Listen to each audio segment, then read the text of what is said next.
The average cost of attending Columbus Day University runs itself at about $21,000. Now, assuming I got an entry-level job in my relevant field straight out of college, I'd be making round about $30,000 a year. The average cost of living somewhere, say Atlanta, Georgia, runs itself at about $28,000. This would mean that if I spent every single extra penny I had on just repaying my student loans, in little over a decade, I'd have it all paid off. This is absolutely unacceptable. Amidst the growing concern that American college graduates are entering the workforce owing more in loans that are out of balance with their current earning potential, we must demand a better funding model. Now, there are several solutions to this, however, there's only so few that are feasible. My personal favorite of the mix would be promoting our state legislators in an effort to get them to take up the heat of paying for these colleges. State funding has been reduced by almost half of what it was over the past decade, and we must petition, make phone calls, send emails, however we can get in contact with these legislators to get that funding back for our colleges. Now, our governor, Nathan Deal, has put in several institutions that, assuming that the graduation and retention rates rise, we get several grants, charters, and statewide subsidies that would increase the pool of money for these colleges to spend, assuming they deserve it and they spend their money wisely.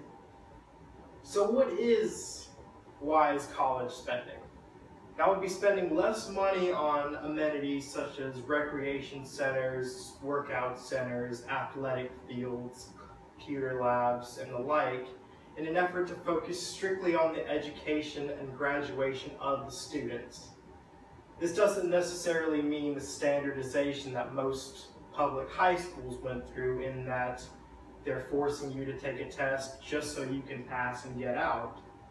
This is more of a allowing you to focus strictly on your relevant education for your field so that you can graduate quickly and with fewer loans. This leads to more students that are focused on their goals, more students that are motivated to work harder, and fewer fees that these students have to pay. Although for the students who do pay these fees, the price would be a little increased. Now, I personally believe that quality of life shouldn't be something that no student should have. But I do believe that it should be optional if you don't want it. I believe that separate campuses should be installed with either an education focus or a quality of life focus for whether or not their students get a certain type of education. If you know absolutely that you don't want to use a recreational field or an athletic field, or you're not going to join any clubs, if you go for the education-only track, you should be allowed to graduate sooner than your counterparts who want the social aspect of college.